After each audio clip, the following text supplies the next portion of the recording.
Mediterranean coast, 1500 BCE. The fire is dying, and something is about to happen that will change every single thing you see around you right now. He kicks the ash. Casual, bored, not looking for anything. That's usually how the best discoveries work. Wait, what is that? Something in the ash is catching the last light of the sun. Something that shouldn't be there.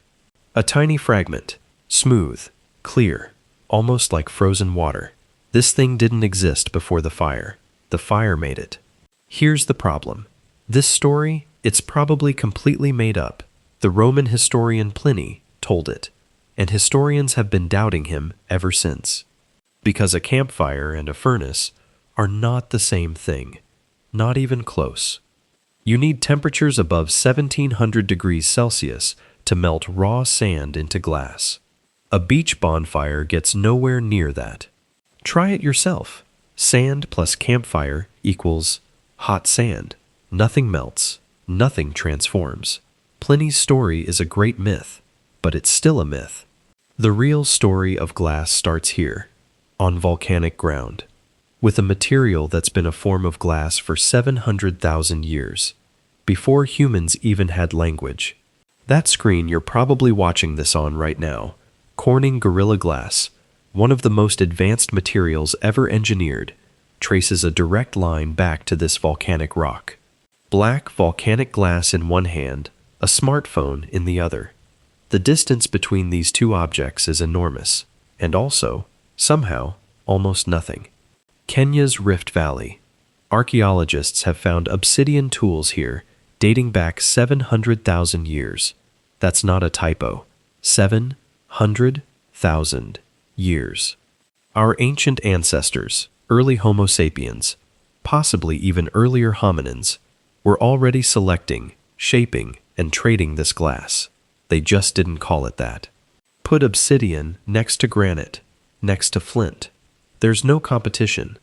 Obsidian fractures in a specific way called conchoidal fracture, producing edges of almost impossible sharpness. Obsidian blade edges can reach 3 nanometers thin. That's sharper than the finest surgical steel, sharper than almost anything humans have manufactured since. In fact, some surgeons today still choose obsidian blades for delicate eye surgery and neurosurgery. The ancient material beats modern metal for precision. This wasn't primitive. This was the highest technology on Earth for hundreds of thousands of years. A tool this sharp changes what your species can eat, build, and survive. But here's what really shows you how valuable obsidian was. Mesolithic people were sailing across open stretches of the Aegean Sea, 150 kilometers of open water, just to get it. In a dugout boat, no compass, no map, navigating by stars and coastline. If you've ever crossed the Aegean on a ferry and thought it felt long, imagine doing this. Obsidian trade routes stretched from East Africa across the Middle East and deep into Europe. 2 separate global networks, thousands of years before writing existed. Obsidian wasn't just a tool. It was the first global trade commodity. The first thing humans decided was worth risking their lives on open water to obtain. But there's a fundamental problem with obsidian. You can use glass that nature makes. The question that took humanity thousands more years to answer: can you make it? Mesopotamia, somewhere around 3500 BCE. A kiln worker notices something dripping from the base of the furnace. Not clay, not ash, something else entirely. Before true glass, there was faience. Sintered quartz with a glazed surface. Turquoise, bright, beautiful. Ancient Egyptians loved it. But it isn't quite glass, not yet. The breakthrough came when kiln temperatures got hot enough that the glaze didn't just coat the surface, it melted through, fully, completely, into something new. A cooled glass blob on a kiln floor, smooth on every surface, no crystals, no grain, just pure frozen liquid. Someone ran their finger along it and understood. This is different. The oldest manufactured glass objects ever found, tiny beads and short rods from Mesopotamia, dating to around 3500 BCE, Held in both hands, you're holding the very beginning. Over centuries, the craft got more refined. Artisans learned ratios: how much sand, how much ash, how much heat. Small glass vessels started appearing in the workshops of the wealthy. The technique was called core forming. You built a clay and dung core in the shape of the vessel you wanted. Then you brought it toward the furnace. Carefully, you dipped the core into molten glass, rotated it, pulled it out, coated in glowing orange heat. One wrong move, and hours of work collapsed into a shapeless blob. Then, the decoration. Molten threads of colored glass trailed around the outside of the vessel, while everything was still hot enough to fuse. This required absolute stillness. A combing tool dragged through the colored threads while they were still soft, creating feathered wave patterns that still look strikingly modern 3,000 years later. Then you scraped out the clay core, and what you had left was a glass vessel. Thin walls, colored patterns, hollow interior, made by human hands. It took all day for one cup. The finest surviving core-formed vessels are displayed in museums in London, New York, and Cairo. Get close enough, and you can still see the individual thread lines from the craftsman's hand. Glass ingots, solid rectangular blocks of pure colored glass, were traded as raw material across the Bronze Age Mediterranean, pound for pound, valued roughly the same as gold. We know this because in 1982, archaeologists excavated the Uluburun shipwreck off the Turkish coast, a Bronze Age merchant vessel that sank around 1300 BCE, carrying 175 glass ingots in its hold. Cobalt blue, turquoise, lavender. Each color required different mineral additives: cobalt for blue, copper for turquoise. The color was the chemical formula. Craftsmen just didn't know it yet. Which brings us to the strangest glass object ever found, the breastplate of Tutankhamun. Right at the center, a pale yellow-green scarab, not carved from stone, made of glass. When researchers put the scarab through spectrometric analysis, the chemical signature didn't match any known glass workshop.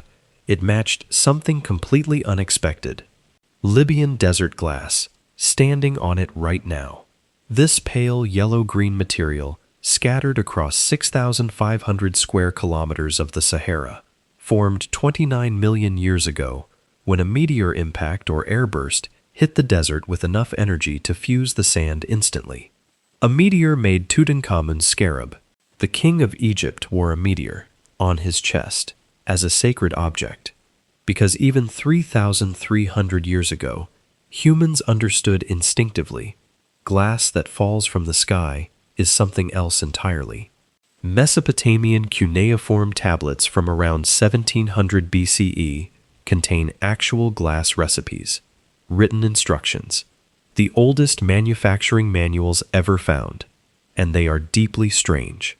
The recipe: sand, plant ash, and limestone. Heat them together. The ash provided sodium carbonate, lowering the melting point from 1700 degrees to something a clay kiln could actually reach. But alongside the chemistry, the tablets also specify no menstruating women near the furnace, no pigs near the furnace, ritual prayers before ignition. The science and the sacred were completely inseparable. To ancient glassmakers, the furnace wasn't just a tool, it was alive. The transformation of sand into glass was literally miraculous, and they treated it that way. Now we jump forward roughly 1,000 years, Syro-Palestinian coast, around 50 BCE, and a craftsman has just done something that will make every technique before it look painfully slow. An iron blowpipe, a gather of molten glass on one end. You press your lips to the other end, and you blow. That's the entire invention. That's the revolution. The molten glass expands, stretches. The air inside pushes the walls outward into a perfect sphere. You're inflating glass like a balloon. It works because glass at that temperature is a viscous liquid. And in under a minute, you have a vessel, thin-walled, symmetrical, beautiful. Something that would have taken a core-forming craftsman an entire day, done in 60 seconds. The comparison is brutal. Core forming, hours of delicate work per vessel. Glass blowing, minutes. Production didn't just speed up, it multiplied by orders of magnitude practically overnight. The iron blowpipe itself, typically around 1.5 meters long, gave the glassblower distance from the furnace and time to shape the piece before it cooled. The length was the engineering solution. One thing glassblowing workshops did not solve: the air quality. Workers standing at furnaces all day, in enclosed spaces, with no eye protection. Roman glassblowers had chronically damaged vision. The Romans also discovered that sand quality changed everything. Sand from the Belus River in modern-day Israel, fine, pale, low in impurities, produced dramatically clearer glass than ordinary beach sand. The best Roman glassblowers became genuine celebrities. A craftsman named Ennion molded his own name into his vessels, the first artist's signature on a manufactured object.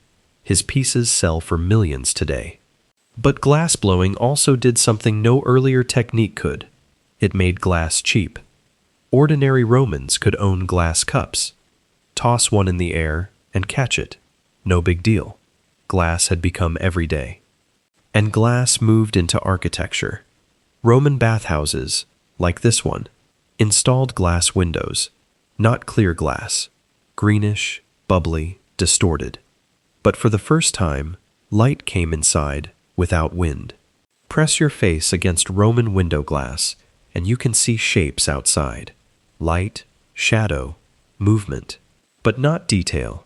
It's like looking through water. Revolutionary, but still deeply imperfect. The trade-off was real and obvious. Glass window, light inside, warmth inside, some visibility. Open window, clear sight, but also rain, wind, cold, and insects. Romans took the glass. But here's what mattered philosophically. For the first time in history, you could stand inside a building and see outside. The boundary between interior and exterior had changed forever. By 100 CE, glass was everywhere in the Roman world. Cups, bottles, windows, mirrors, beads, jewelry, surgical instruments, an entire material civilization built on melted sand. Then Rome fell, and somehow the knowledge nearly went with it. Walking into a Gothic cathedral under construction in 12th century Europe, the windows are just holes, empty stone frames. But the knowledge wasn't entirely gone. It had been preserved in monasteries, in manuscripts like this one.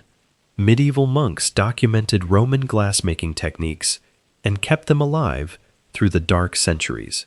You're crouching over a medieval manuscript inside Chartres Cathedral, mid-construction, 1194 CE.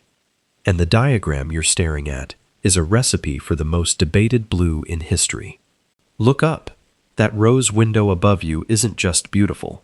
It's a technological mystery that modern chemists still can't fully explain. This cobalt blue, you're kneeling in it right now. The craftsmen who made it took their formula to the grave. We still don't entirely know how they did it. Chartres was begun around 1140 CE.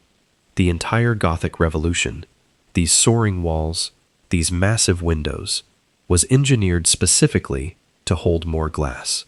Architecture bent itself around the material. 3 glass samples, blue, red, green. Medieval craftsmen achieved each color by adding specific metal oxides to the melt: cobalt for blue, copper, or gold for red, iron for green. Press a magnifying glass right up to that cobalt panel. The color isn't a coating, it's not paint. The cobalt is dissolved directly into the glass structure itself at the molecular level. Here's the baffling part. Modern spectral analysis can identify the cobalt, but the exact recipe, the precise ratios, the specific additives, still doesn't fully replicate what these medieval craftsmen achieved. Now look at this red panel. In a thick section, it looks almost black. completely opaque. That's a problem the medieval glassmakers had to solve through pure experimental ingenuity. Here's the solution. Thick, clear glass in one hand, thin red glass in the other. The red layer had to be extremely thin. Otherwise, it absorbed all the light and went dark. Flash glass. They bonded a thin red layer to thick, clear glass. One fused panel, thin enough to glow, strong enough to hold. A manufacturing breakthrough hiding inside a cathedral window. That craftsman at the furnace behind me? He made dozens of failures before getting it right. Every one of those red trial pieces on the shelf represents an experiment. Medieval science in action. Murano Island, Venice, 12/20/91. Looks peaceful from the water, but in that year, the Venetian government made a decision that would reshape the entire history of glassmaking on this planet. This decree ordered every single glassmaker in Venice to relocate to Murano immediately. The official reason? Fire safety. The furnaces were burning down the city. But that wasn't the whole story. Yes, Murano glassmakers were given noble status, special privileges, the right to carry swords. But look at that lagoon exit. You couldn't leave. The secrets had to stay on the island. Government surveillance ledgers. Actual records of glassmakers' movements. Visitors. Contacts.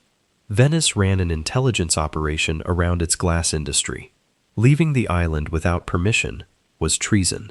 The penalty for a glassmaker who fled and shared Venetian secrets abroad? Death. Not exile, not imprisonment. Death. For their family too, in some cases. This is how seriously Venice guarded the formula. But look at this house. Murano glassmakers lived like aristocracy. Marble floors, servants, wealth. Venice's strategy was brilliant. Make the golden cage so comfortable that escape seems insane. Murano, around 1450. A glassmaker is holding manganese dioxide, a dark powder. For centuries, glass had been tinted greenish or brownish by iron impurities. This powder was about to change everything. He tips the manganese dioxide into the molten crucible. Watch what happens. The manganese oxidizes the iron impurities, neutralizing their color. One powder, added at the right moment, cancels out the contamination. Cristallo, the first truly colorless, transparent glass in history. Hold that goblet up. Light passes straight through, with almost zero distortion. The Murano craftsmen called it glass that looked like crystal. They weren't wrong. Left side, medieval glassmaking. Right side, modern. The tools have changed, the furnaces have changed, but the fundamental process of melting silica with fluxes and colorants, continuous, for over 5,000 years. Some Murano craftsmen did escape, at night, by boat, carrying the secret formulas in their heads. Venice sent assassins after them. Some were caught. Some made it to Bohemia, England, France, and started rival industries. London, 1574. A royal patent on the wall. An escaped Venetian craftsman named Giacomo Verzolini had brought the Cristallo technique to England and received a monopoly from Queen Elizabeth I. The secret was out. 1612. Antonio Neri publishes L'arte vitraria, the art of glass, the first comprehensive written manual of glass-making recipes in history. 5 centuries of closely guarded secrets, printed and sold openly. Venice was furious. London, 1674. George Ravenscroft adds lead oxide to the glass melt. See the difference between those two goblets? The lead crystal on the right sparkles with a brilliance and weight that standard glass simply cannot match. Tap the rim. Hear that ring? Lead crystal has a characteristic tone, a density, a prismatic sparkle. Ravenscroft didn't just make better glass. He accidentally invented the material that defined luxury tableware for 3 centuries. Hold a Mesopotamian cuneiform clay tablet next to a modern chemistry formula. The Bronze Age recipe lists materials by observation: shiny stone, fire, ash. The modern formula explains it at the atomic level. Same process, different language. Corning Incorporated Research Lab, modern day. That cracked glass sheet on the bench represents a problem as old as glass itself. Glass is incredibly strong in compression, but surface flaws make it catastrophically weak in tension. A. Griffith, 1921, British engineer. He developed crack theory, the mathematics explaining exactly why glass fails. A V-shaped flaw concentrates stress at its tip, multiplying local force until the atomic bonds simply snap. Look at this microscopic diagram. That tiny flaw at the surface tip, invisible to the naked eye, acts like a stress amplifier. The sharper the crack tip, the more force concentrates there. One flaw can break a window. Griffith's theory said, if you could eliminate surface flaws, or put the surface under compression, glass would be nearly unbreakable. The test rig just proved the opposite. Standard glass shatters because we can't eliminate every flaw. 1952. Same Corning lab, different era. That calendar on the wall, and the photo of the researcher, that's the year a completely unrelated problem quietly planted the seed for the strongest glass ever made. A kitchen sink, grease floating on dishwater. That is the actual origin moment of modern flat glass. Alistair Pilkington watched grease float perfectly level on water and realized you could float molten glass the same way. The float glass process. Molten glass poured onto a bath of liquid tin. Glass floats, spreads perfectly flat under gravity. The tin surface is flawlessly smooth, so the glass bottom becomes flawlessly smooth.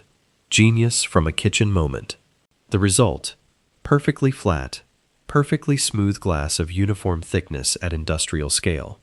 Before Pilkington's process, flat glass required grinding and polishing. After 1959, every window you've ever looked through was made this way. This is a float glass production line. That ribbon of glass emerging from the tin bath is perfectly flat to within fractions of a millimeter, running continuously, 24 hours a day. Alistair Pilkington's grease on dishwater moment, scaled to the planet. Project Muscle, confidential. Corning, 1960s. The U.S. Air Force wanted tougher glass for cockpit canopies. Corning researchers developed a radical ion exchange strengthening process. Then the Air Force canceled the contract. The process involved lowering glass into a bath of molten potassium salt at around 400 degrees Celsius. Careful now. The chemistry happening in that bath was the key to everything that came 40 years later. Ion exchange. Small sodium ions in the glass surface are replaced by larger potassium ions from the salt bath. The larger ions squeeze in, creating a layer of compressive stress at the surface. Griffith's solution, finally achieved. The compressive stress layer acts as armor. A surface crack can't propagate because the compression squeezes it shut. Unbreakable glass, theoretically. And then the project folder went into a filing cabinet and stayed there for 40 years. Same filing cabinet, but now it's 2007. The lab around it is modern, sleek, fluorescent. The folder is still in there, dusty, forgotten. And a phone call is about to change everything. Steve Jobs, 2007. He had an iPhone prototype. He hated the plastic screen. It was already scratched in his pocket. He needed something harder. He called Corning CEO Wendell Weeks and asked for the impossible. Weeks literally pulled the Project Muscle folder from that dusty cabinet. 40-year-old research, shelved because the Air Force walked away, suddenly perfectly matched to the most important consumer electronics launch in history. June 2007. Gorilla Glass. Thin, clear, pristine. Corning had 6 months to retool an entire Kentucky factory and produce enough for the first iPhone launch. They did it. That's the sheet that changed what you hold in your hand every day. The compressive stress layer in Gorilla Glass runs 40 to 50 micrometers deep. That's thinner than a human hair. But that microscopic armor stops cracks dead. Griffith's 1921 theory, finally weaponized at consumer scale. Gorilla Glass 1. 1.3 millimeters thick, relatively heavy. Gorilla Glass 5, significantly thinner yet stronger. Each generation improves the ion exchange chemistry. The glass in your pocket right now is the latest iteration of a 1960s Air Force project. 7 drops per year, that's the average, per person, per phone. Corning's engineers designed Gorilla Glass specifically around that number. Every drop test, every shatter statistic, feeds back into the next formulation. Your clumsiness is the R&D brief. Over 6 billion devices worldwide carry Gorilla Glass right now. 6 billion. And every single one traces a direct line back through 1960s military research, Venetian glassmakers, medieval cathedral windows, all the way to a Mesopotamian kiln drip. Obsidian, volcanic glass, sharp enough to cut. Humans were using this naturally formed glass 700,000 years ago in East Africa, long before we understood what it was, or could dream of making it ourselves. That strange glassy drip on the kiln wall in ancient Mesopotamia, around 3500 BCE, someone noticed it. Someone stopped and looked instead of walking past. That noticing is where the manufactured glass story begins. The blowpipe, around 50 BCE on the Syro-Palestinian coast. One craftsman, one hollow iron rod, one breath. It sounds simple. It compressed what had been a days-long casting process into minutes. The single greatest leap in glass history. Abbot Suger at Chartres. He didn't just want a beautiful church. He wrote that colored light was a physical pathway to the divine. Glass wasn't decoration. It was theology, made material. An entire architectural movement followed that idea. Run your hand along this glass ribbon, perfectly flat. The window in your home, your office, your car. This is what Pilkington saw in a sink. The flatness you take completely for granted was a problem nobody solved for 5,000 years. That Project Muscle folder, coming out of the cabinet in 2007, is one of history's great second acts. The solution already existed. It had been sitting in a drawer. It just needed someone to ask the right question 40 years later. Look at this timeline. Obsidian tools, Mesopotamian kilns, Roman blowpipes, Venetian Cristallo, Pilkington's tin bath, Griffith's crack theory, Project Muscle.